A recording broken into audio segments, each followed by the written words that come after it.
السلام عليكم. بسم الله الرحمن الرحيم، والصلاة والسلام على أشرف المرسلين سيدنا محمد. النهاردة يا جماعة إن شاء الله هنتكلم عن مفهوم ال variables أو المتغيرات.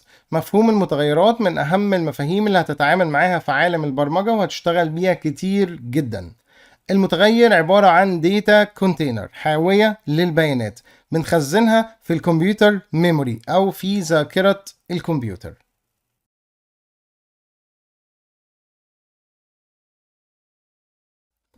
ليه بنحتاج ان احنا نحط البيانات بتاعتنا في الكمبيوتر ميموري؟ قدامك دلوقتي تطبيق برمجي، خلينا نقول ان هو فيه اكتر من صفحة مرتبطين ببعض، وانا محتاج اني اكتب اسمي في كل مكان في الصفحات دي، في رسائل الترحيب، في المعلومات، في كل حاجة.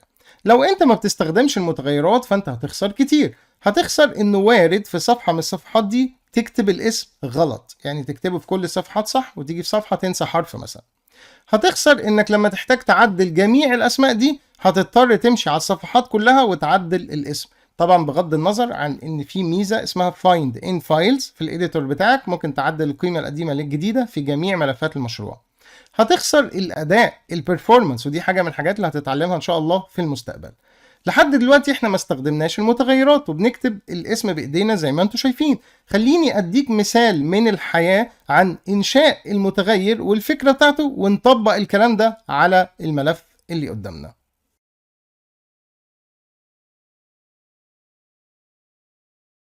خلينا نقول ان انت شغال في مصنع، والمصنع ده فيه مخزن وانت محتاج تخزن في المخزن ده بعض الصناديق. حضرتك جبت صندوق فاضي، حطيت فيه بعض الكتب، قفلته، حطيت عليه ليبل وكتبت على الليبل ده بوكس، ورحت واخد الصندوق حطيته في المخزن.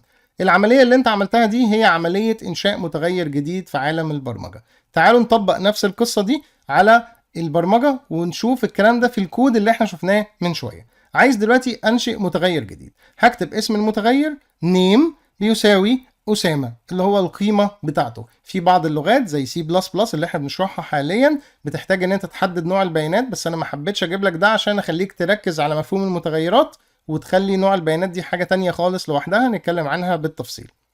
النيم ده يا شباب عبارة عن ايه؟ النيم ده هو ده الليبل اللي هو محطوط على البوكس، اللي عن طريقه تقدر توصل للبوكس ده او الصندوق وتجيب محتواه. يبقى انا بعرف الصندوق منين؟ من الليبل بتاعه، اللي هو بالمناسبة لازم يكون يونيك، مميز، ما ينفعش تكرره تاني، ما ينفعش تعمل متغيرين بنفس الاسم. لو كتبت نفس الاسم تاني هتعامل معاك على ان انت بتتكلم عن نفس المتغير، وطبعا هيجيب لك اخطاء على حسب اللغة اللي انت بتشتغل بيها.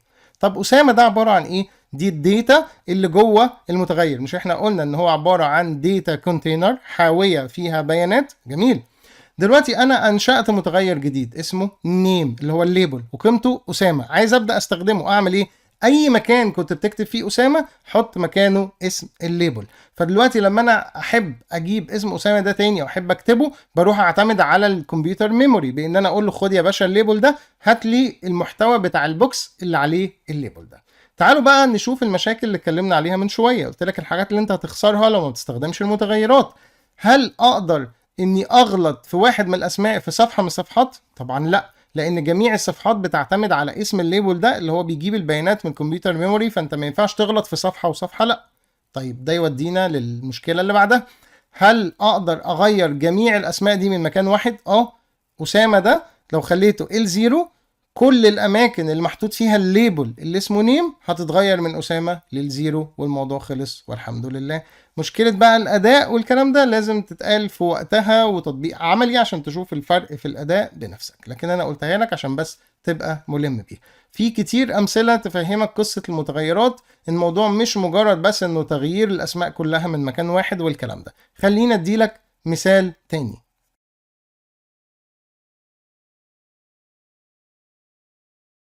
المثال اللي انا اقوله لك ده لتوضيح الفكره بس، لانه مش دايما في عالم البرمجه بيحصل كده. خليني اقول لك ان انت بتلعب جيم معينه، الجيم دي فيه مجموعه من العمليات بتحصل عشان تحسب لك النقط اللي انت بتاخدها مثلا. بعد كده انا محتاج اخرج من اللعبه دلوقتي، فانا بخرج بعمل سيف جيم عشان اسيف البروجرس بتاعي، وبعد كده اخرج من اللعبه، وتاني يوم او بعد كام يوم هعمل لود للجيم واكمل. وانت بتدخل اللعبه بيجي لك النقط اللي انت خدتها والمستوى اللي انت وصلت له والكلام ده كله. هل المنطقي ان جميع العمليات دي تفضل تتعمل كل مره انت محتاج ان انت تكمل على النقط دي، ولا بنستعين بالكمبيوتر ميموري؟ هنا في نتائج انا بوصل لها بتتخزن في الكمبيوتر ميموري وانا بعتمد عليها بعد كده واقدر اكمل، لانه مش كل مره هتفضل العمليات دي كلها تتعاد. ممكن مثلا الاحداثيات بتاعت اخر مكان انت وصلت له، في مجموعه من العمليات بتتم عشان يعرفني انا فين دلوقتي. فهل كل مره مثلا هفضل اعمل جميع العمليات دي كلها عشان اقول لك انت دلوقتي موجود في الحته دي، ولا اقدر اني اجيب اللاست لوكيشن او المكان الاخير اللي انت كنت فيه اخزنه في الكمبيوتر ميموري، وبناء عليه ابدا اشوف انت فين وتكمل الرحله او الجيرني بتاعتك عادي جدا؟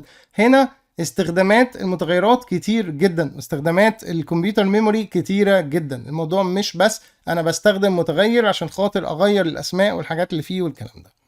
يا رب يا جماعة الدرس يكون سهل وبسيط وعجبكم، وإن شاء الله التطبيق العملي وكتابة كود فعلي واستخدام متغيرات حقيقية وإن أنت تشوف الميموري قدامك والأداء والكلام ده كله هيزود معلوماتك أكتر بكتير جدا. دي عبارة عن قصة لتوضيح الفكرة ليس إلا. أشوفكم إن شاء الله مع فيديو جديد، والسلام عليكم.